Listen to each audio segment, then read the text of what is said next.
Hey everyone, welcome back to the Therapy Minute.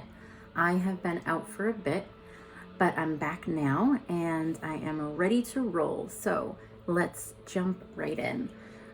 Before we jump right in, please don't forget to like, subscribe, and share if you feel like this can help somebody else that you know. All right, so I'm going to tell you a little bit about what I've been going through lately and something that I've been struggling and dealing with. And I think this is very relatable. I think a lot of people struggle with this. So let's talk about it.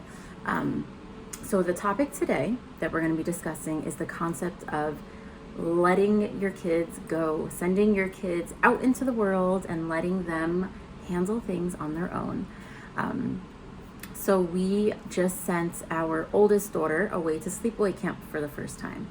So this was a big deal for her, a big deal for us as parents. So I think it's always really tough when we're parents. Anytime we have to let go and let the kids do, things on their own, whether it's going to preschool for the first time, going to elementary school, going to camp for the first time where they don't know anybody, or going away, right? Going off to college, going away to sleepaway camp, right? Like what we're going through. Your kid moving out and getting their own apartments, right? So it's at every stage of life, really, from when they're littles, right, to when they're crawling and walking around and playing on their own, the first play date that they go on, starting preschool, that stuff, all throughout life until college and beyond. So this is something that we all, as parents, deal with on a consistent basis in every stage of life.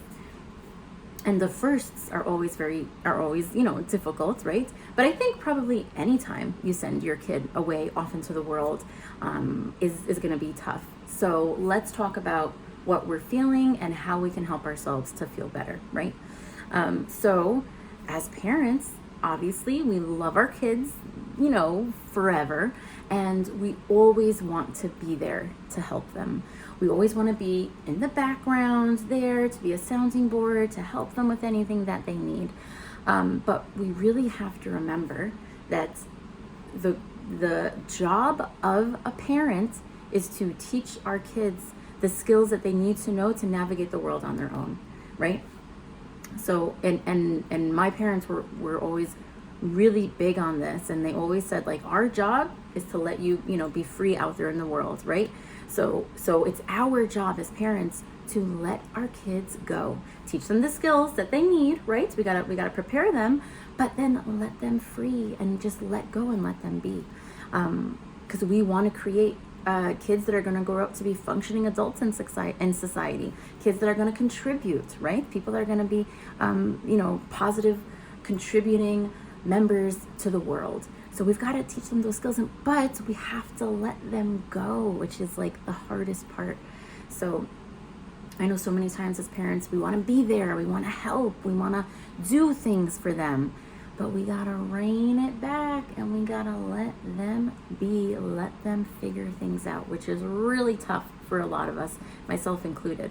I find when the kids are home with me, so many times I just want to dive right in and, oh, here, let's do it this way. Let's try this way. Oh, how about, this is the way that we do this, right? But when they're getting older, we got to really let it go. We got to let them figure out. We got to let them make mistakes. We got to let them try things on their own. And we've given them the skills and the tools and the techniques to figure it out, right? So when our kids go off into the world, how do we handle those feelings, right? We prep them, we help them to get ready, but then when they're gone, what do we do? So I think it's really important. Number one, first and foremost, and this is like a principle of dialectical behavioral therapy, is we have to make sure that we're not in a state of fight or flight. Okay, so we got to make sure that we do what we need to do to calm ourselves down. If we're feeling very anxious, very overwhelmed, very anxious, not in a good headspace, step number one is calming ourselves down. Whatever that means for you, doing any sort of emotion regulation or relaxation technique, you can scroll back into the videos. I have a couple of techniques, videos out there of different techniques, whether you want to do breathing, grounding, progressive muscle relaxation, visualization, some me time, getting a couple minutes to yourself, whatever you need to do for your self-care to calm you down in that moment. That's step number one, because you can't access your wise mind. You can't make good decisions and talk yourself through something if you're in fight or flight, if you're in an extreme state of emotion, okay? So number one, we have to do what we need to do to calm down.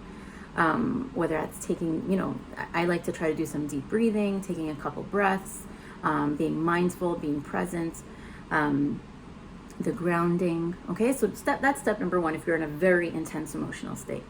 Next step is we have to remind ourselves, we got to tell ourselves, hold on.